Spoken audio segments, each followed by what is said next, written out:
తల్లి. అదేవిధంగా ఈరోజు మన దేశంలో విచిత్రంగా మరణాలు ఎక్కువైపోయినాయి.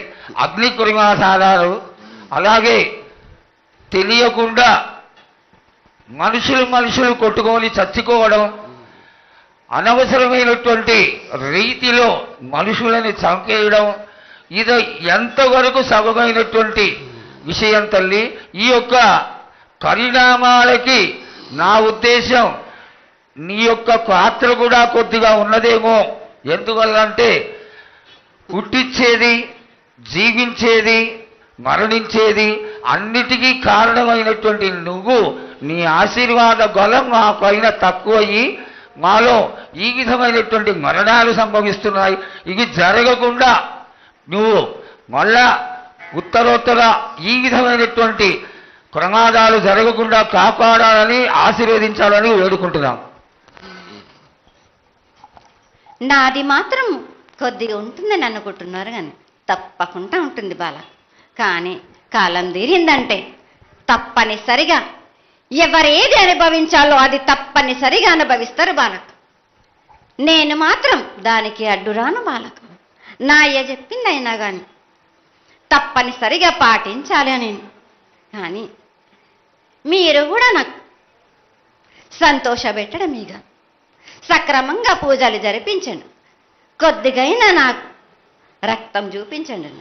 ఇది వరకు నేను చేసిందంతా మీరు సంతోషంగానే అందుకుంటున్నాను. కానీ మీరు మీరు వాగ్దానం తీసుకుంటారు, కానీ మీకే సరిపోతున్నాయి కదా. అట్లా ఏం లేదు తల్లి. నా రూపాన్ని కూడా మీరు అడ్డుపడుతున్నారు మీరు. కానీ ఇది వరకు నేను శాంతంతో నిన్ను కడుపులో పెట్టి కాపాడుతున్నాను. ఈ ఏడు జరిపించలేకపోతే నేను మాత్రం ఎవరెవరు అడ్డుపడుతారో వారికి నేను రక్తం గక్కేలా నేను చేస్తాను. కానీ మళ్ళీ నన్ను నిందించద్దు. నాకు లేదు లేదు తల్లి, ఏనాటికి జరగని కొలది నీ ఆశీర్వాద గొలవే లేకపోతే మేమెంతటి వాడవు.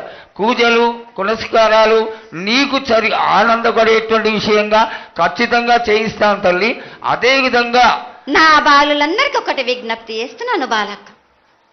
నన్ను కొల్చేవారే కాదు, నా అలంకరణ చేసేవాళ్ళు కానీ, నా ముందుండే వాళ్ళే కానీ నాకు మాత్రం తప్పనిసరిగా విధి విధానంగా నాకు జరిపించండి.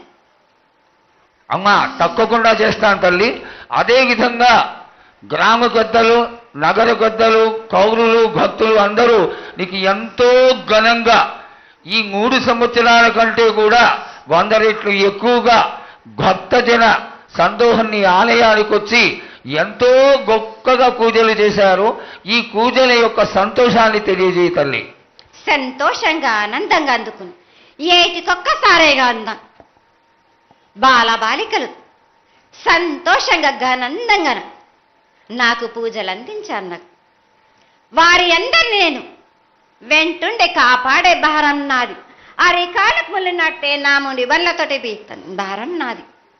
తప్పకుండా తల్లి. నా గ్రామ ప్రజలందరే గారు నన్ను కొలిచేవారు, నా కొల్లారి గారు, నా కజల్లలందరూ కూడా సమానంగా చూసుకునే భారం నాకు.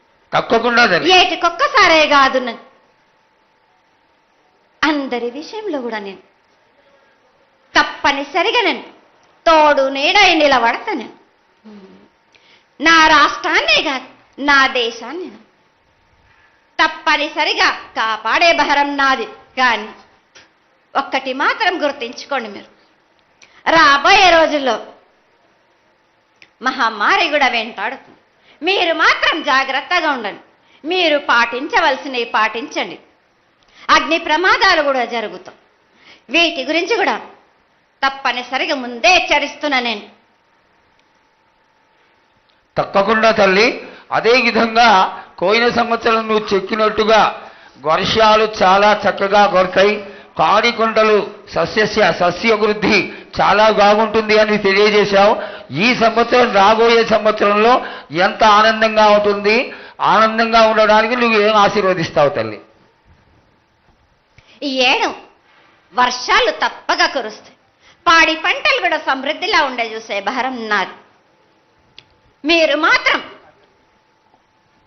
5 వారాలు నాకు పప్పు బెల్లం పలహారాలతోటిగా నాకు ఎట్టి విధంగా నాకు ఈ జాతర జరిపించారు. నాకు అట్టి విధంగా నాకు కొల్లారి నుంచి బాల బచ్చల దగ్గర నుంచి నా ముందుకొచ్చి నాకు కడివడి సాకబోసి నాకు పసుపు కుంకులముతోటి నన్ను ఆనందపరచండి. నాకు సంతోషంగా ఆనందంగా అందుకొని మీరు కోరిందల్లా కొంగు బంగారం చేసే మహంకాళిని నేను. అమ్మా, నువ్వు ఆ ఈశ్వరుడికి చెంగడి నీళ్ళు ఎంత సంతోషమో ఆ విధంగా సంతోషమైనటువంటి తల్లివి కాబట్టి నీకు ప్రతి ఒక్క ఇంటి నుంచి శాఖలు సమర్పించడం ఎంత గొప్ప విశేషం తల్లి. నిరాడంబరతకి